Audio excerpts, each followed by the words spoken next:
सभी धम्म मित्रों को सब प्रेम नमो बुद्धा जय भीम। बौद्ध भारत में आपका स्वागत है। और संयुक्त निकाय भाग 1 का 8वां भाग श्रमण ब्राह्मण वर्ग, और इसमें पहला सूत्र है पच्चय सूत्र। परमार्थ ज्ञाता श्रमण ब्राह्मण, यानी कि दूसरों का हित और सुख के जानकार श्रमण और ब्राह्मण। ऐसा मैंने सुना, एक समय भगवान श्रावस्ती में अनाथपिंडक के जैतवन आराम में विहार करते थे। भगवान बोले, भिक्षुओं, जो श्रमण या ब्राह्मण जरा मरण को नहीं जानते, वे जरा मरण के समुदय को नहीं जानते, जरा मरण के निरोध को नहीं जानते, जरा मरण की निरोधगामिनी प्रतिपदा को नहीं जानते, उन श्रमणों में न तो श्रमणत्व और ब्राह्मणों में न तो श्रमण्य है और न ब्राह्मण्य है। श्रमणों में श्रमणत्व नहीं है, ब्राह्मणों में ब्राह्मणत्व नहीं है। वे आयुष्मान श्रमण या ब्राह्मण के परमार्थ को इसी जन्म में स्वयं जान साक्षात्कार कर और प्राप्त कर ध्यान नहीं करते। भिक्षुओं, जो श्रमण या ब्राह्मण जरा मरण को जानते हैं, उन्हीं श्रमणों में श्रामण्य और ब्राह्मणों में ब्राह्मण्य है। वे आयुष्मान श्रमण या ब्राह्मण के परमार्थ को इसी जन्म में स्वयं जान कर विहार करते हैं। दूसरा सूत्र है, वो भी पच्चय सूत्र है, 2 से 10 तक। परमार्थ के ज्ञाता श्रमण ब्राह्मण। श्रावस्ती में जैतवन की घटना है।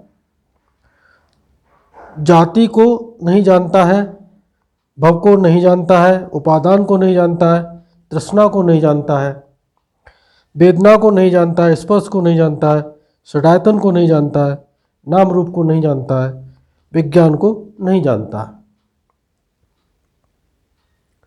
ये जो नहीं जानते हैं वो न श्रमण है और न ब्राह्मण है। 11वां सूत्र भी पच्चय सूत्र ही है। संस्कार को नहीं जानता। जो संस्कार को नहीं जानते हैं, जो कि दुख श्रृंखला की पहली कड़ी है अविद्या, और उसके होने से दूसरी कड़ी है संस्कार। तो जो संस्कार को ही नहीं जानते वो न तो श्रमण है और न ब्राह्मण है। और ये श्रमण ब्राह्मण वर्ग यहाँ पूरा होता है। 9वां वर्ग आता है अंतरपेयाल। इसमें पहला सूत्र है सत्था सूत्र। यथार्थ ज्ञान के लिए बुद्ध की खोज। भिक्षुओं, जरा मरण को न जानते हुए न देखते हुए जरा मरण के यथार्थ ज्ञान के लिए बुद्ध की खोज करनी चाहिए। समुदय, निरोध और प्रतिपदा के यथार्थ ज्ञान के लिए बुद्ध की खोज करनी चाहिए। यह पहला सूत्रांत है। सभी में इसी भांति समझ लेना चाहिए। भिक्षुओं, जाति को न जानते हुए, भिक्षुओं भव, उपादान, तृष्णा, वेदना, स्पर्श, षडायतन, नामरूप, विज्ञान, संस्कार को न जानते हुए बुद्ध की खोज करनी चाहिए, जो उनके अलावा कोई नहीं जानता। दूसरा सूत्र है शिक्षा सूत्र, यानी कि शिक्षा। यथार्थ ज्ञान के लिए शिक्षा लेना। भिक्षुओं, जरा मरण को न जानते हुए जरा मरण के यथार्थ ज्ञान के लिए शिक्षा लेनी चाहिए। और बाकी ऊपर के सूत्र के समान है। बुद्ध की खोज करनी चाहिए के स्थान पर शिक्षा लेनी चाहिए।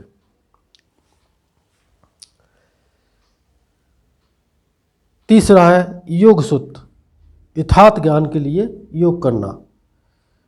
जो वास्तविक है, सत्य है, जो अपने काया और चित्त के सम्मिश्रण से जो कुछ अनुभव होता है, उससे बड़ा सत्य और कोई है नहीं। वही प्राकृतिक सत्य है, वही प्रकृति है, उसी के स्वभाव और धर्म जो भी कुछ कहें वही है, उसी को जानना चाहिए। उसके लिए योग करना चाहिए, योग करना चाहिए। छंद सूत्र, यथार्थ ज्ञान के लिए छंद करना चाहिए। छोटे छोटे लाइनों में है। उत्सोल्य सूत्र, यथार्थ ज्ञान के लिए उत्साह करना चाहिए, मेहनत तो करनी पड़ेगी ना। अपट्यवानी सूत्र, यथार्थ ज्ञान के लिए पीछे न लौटना। जब एक कदम रख ही दिया है और कुछ समझ में आ रहा है, अनुभव हो रहा है, तो फिर पीछे नहीं आना चाहिए। आगे जाने में ही भलाई है और उसमें कल्याण है। आतप सूत्र, यथार्थ ज्ञान के लिए योग करना, उद्योग करना चाहिए, खूब मेहनत लगा के, मन लगा करके, और शील समाधि प्रज्ञा के रास्ते पर चलना चाहिए। वीर्य सूत्र, यथार्थ ज्ञान के लिए वीर करना चाहिए, दृढ़ पराक्रम, ऐसा वीर करना चाहिए कि चाहे कितना ही दुख क्यों नहीं अनुभव हो रहा है, समता ही समता, चाहे सुख कितना ही अनुभव क्यों नहीं हो रहा है, समता ही समता, दोनों में ही समता, यही वीर होता है। सातच्च सूत्र, यथार्थ ज्ञान के लिए सतत परिश्रम करना चाहिए, अध्यवसाय करना चाहिए, अंतर्मुखी होकर के उसको देखना चाहिए। इस प्रकृति के जो धर्म है, जो स्वभाव उसमें उत्पन्न हो रहा है, एक ही चीज़ है, धर्म प्रकृति स्वभाव पर रहवा चीज़ जैसे ही हैं, लेकिन अनुभव पे उतरने चाहिए वो। सती सूत्र, यथार्थ ज्ञान के लिए स्मृति करना चाहिए। स्मृति का मतलब याददाश्त से नहीं है, याद करने से नहीं है। स्मृति का मतलब है होश में, प्रतिक्षण होश में रहने की कोशिश करनी चाहिए। संप्रज्ञ सूत्र, यथार्थ ज्ञान के लिए संप्रज्ञ रहना चाहिए, संप्रज्ञ रहना चाहिए। प्रतिक्षण जो भी कुछ चित्तधारा पर उत्पन्न हो रहा है और वो शरीर पर भावित हो रहा है, और शरीर की अनुभूति के आधार पर सब चीज़ों की जानकारी मिलेगी। उसके लिए प्रतिक्षण काम करने के लिए बोला गया है। अप्रमाद सूत्र, यथार्थ ज्ञान के लिए अप्रमादी होना चाहिए, मनोरंजन का त्याग कर देना चाहिए। अगर आपको धर्म लाभ चाहिए, दुखों से मुक्ति चाहिए, तो प्रमाद करने की प्रवृत्ति को धीरे धीरे करके अभ्यास में लाएं और कम से कम करते चले जाएं, और एक समय ऐसा आ जाएगा कि अप्रमादी हो जाएंगे तो बड़ा काम होगा। अंतपेयाल वर्ग समाप्त। 10वां भाग आता है अभिसमय वर्ग। इसमें पहला सूत्र है नखसिक। श्रोतापन्न के दुख अल्प अत्यल्प हैं। कोई व्यक्ति जो निर्वाण के स्रोत में पड़ जाता है, पहली निर्वाणिक अवस्था उस भूमि में जब कोई चला जाता है, तो ये निश्चित हो जाता है कि उसके जो दुख हैं शेष, वो बहुत ही कम है। ऐसा मैंने सुना। एक समय भगवान श्रावस्ती में नाथपिंडक के जैतवन आराम में विहार करते थे। तब भगवान ने अपने नख के ऊपर एक बालू का कण रख भिक्षुओं को आमंत्रित किया। भिक्षुओं, क्या समझते हो, कौन बड़ा है? यह बालू का कण छोटा कण है जिसे मैंने अपने नख पर रख दिया है, या यह माँ पृथ्वी? बड़ा महत्वपूर्ण सवाल भगवान ने भिक्षुओं के मेधा को जानने के लिए और संघ के सामने किया। बनते महापृथ्वी ही बहुत बड़ी है। भगवान ने जिस बालू के कण को अपने नख पर रख लिया है, वह तो बड़ा अदना है, बहुत ही छोटा, सूक्ष्म है। यह महापृथ्वी का लाखवां भाग भी नहीं। भिक्षु वैसे ही दृष्टि संपन्न ज्ञानी आर्य श्रावक का वह दुख बड़ा है जो क्षीण हो गया है, कट गया, जो बचा है तो अत्यंत अल्पमात्र है। पूर्व के क्षीण हो गए, कट गए उस दुख स्कंद के सामने ये बचा हुआ दुख जो अधिक से अधिक 7 जन्मों तक रह सकता है। तो भिक्षु कहते हैं कि ये लाखवां भाग भी नहीं है। यानी कि जैसे पृथ्वी को पूरा दुख मान लें और उसके एक कण को नाखून पर रखें और उसको एक दुख मान लें, तो श्रोतापन का वो जो दुख होता है वो नाखून पे बालू के कण की तरह से इतना सा रह जाता है, जो कि 7 जन्मों में वो अपने आप स्वयं और परिपूर्णता को प्राप्त कर लेते हैं। भिक्षुओं, धर्म का ज्ञान हो जाना इतना बड़ा परमार्थ का है। धर्म चक्षु का प्रतिलाभ इतना बड़ा परमार्थ का है। धर्म, ये जो भीतर जो कुछ हो रहा है वही धर्म है, और उसको प्रज्ञा से देखा जाता है तो दुख कट जाते हैं, और प्रज्ञा नहीं होती है, अपने आप मन को जो चाहता है वो उस पर प्रतिक्रिया करता है, तो उसको भोगता है और फिर दुख बढ़ा लेता है। तो ये सब कुछ हम लोगों के अपने हाथ में है, आपके हाथ में है कि दुखी रहना पसंद करेंगे कि दुख से बाहर आना पसंद करेंगे, अपने आप तय करने वाली बात है। दूसरा सूत्र तोड़ लेते हैं 10वें भाग में से। पोखरणी सूत्र। श्रोतापन्न का दुख अत्यल्प है। श्रावस्ती जैतवन में भिक्षु 50 योजन लंबी, 50 योजन चौड़ी और 50 योजन गहरी पानी से लबालब भरी कोई पुष्करणी हो, कोई ऐसा तालाब, कोई झील ऐसी हो जो कि 50 योजन लंबी, 50 योजन चौड़ी, 50 योजन गहरी, विशाल और पानी से भरी हुई हो, कि जिसके किनारे बैठकर कौवा भी पानी पी सकता हो, तब कोई पुरुष उस पुष्करणी से, कुशाग्र से कुछ पानी निकाल ले, तो भिक्षु क्या समझते हैं? कुशाग्र में आए जल कण में अधिक पानी है या पुष्करणी में? बनते कुशाग्र में आए जल कण से पुष्करणी का पानी अत्यंत अधिक है, यह तो उसका लाखवां हिस्सा भी नहीं ठहरता। भिक्षु, वैसे ही दृष्टि संपन्न ज्ञानी आर्य श्रावक जो श्रोतापन्न हो जाते हैं, उनके दुख, उनके हिस्से में सिर्फ उसमें से पानी, पीने के लायक पानी निकालने जितना रह जाते हैं, और अथाह जो गहरी और लंबी चौड़ी जो दुखों की जो एक पुष्करणी है, कोई झील है, वो उससे छूट जाते हैं।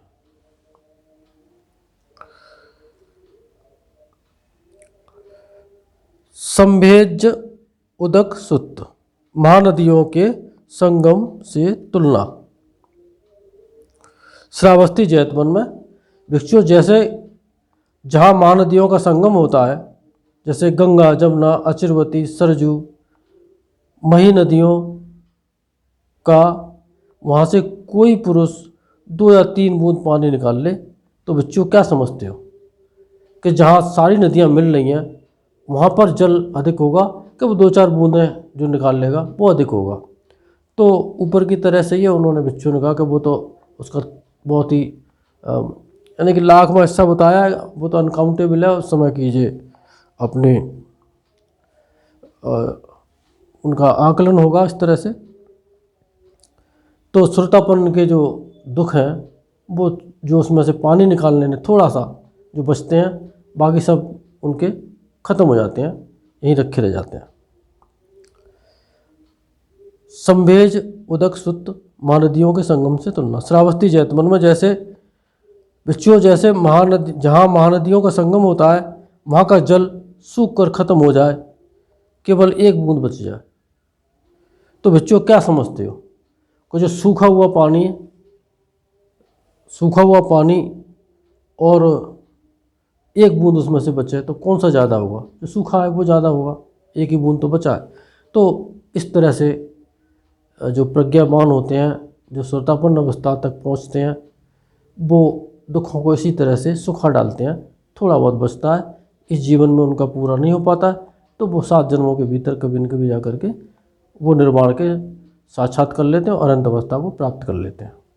फिर उन्हें कोई गुरु ना भी मिले तो भी वो संसरण इतना चलता रहता है कि वो अपने आप से वहाँ पहुँच जाते हैं। पृथ्वी सुत, पृथ्वी से तुलना। ये सब श्रोतापन की तुलना हो रही है पृथ्वी से और तमाम ये बालू का कण, नदियों का संगम, ये सब। श्रावस्ती जैतवन में बच्चियों कोई पुरुष बैर के बराबर पृथ्वी पर 7 गोलियां फेंक दे, बेर के बराबर होगा, बेर के बराबर 7 गोलियां फेंक दे तो कौन बड़ा है? बेर के बराबर 7 गोलियां या महापृथ्वी? तो महापृथ्वी ही बड़ी है, क्योंकि 7 गोलियों का अर्थ भगवान ने निकाला हुआ कि 7 जन्म अधिक से अधिक, तो वो एक एक करके वो भी खत्म हो जाएगी। पृथ्वी सुत, पृथ्वी से फिर तुलना करिए श्रावस्ती जैतवन में बच्चियों जैसे महापृथ्वी नष्ट हो जाए, खत्म हो जाए बेर के बराबर 7 गोलियों को छोड़कर, तो कौन सी ज़्यादा होगी? जो महापृथ्वी नष्ट हुई है वो ज़्यादा। इसका मतलब उसने अपने दुखों का बहुत बड़ा विनाश कर दिया है, थोड़ा सा बचा है। समुद्र से तुलना। श्रावस्ती जैतवन में बच्चियों जैसे कोई पुरुष महासमुद्र से 2 या 3 पानी की बूंदें निकाल ले।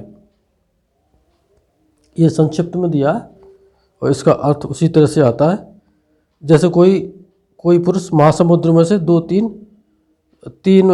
या 3 पानी की बूंदें निकाल ले, तो कौन सा ज़्यादा है? वो महासमुद्र ज़्यादा है। तो इसीलिए उसने अपने बहुत सारे विशाल दुख स्कंद का अतिक्रमण कर दिया है और वो जो है थोड़ा सा बचा है, वो हो ही जाएगा। समुद्र सुत, समुद्र से तुलना। जो हो गया पर्वत सुत, पर्वत की उपमा।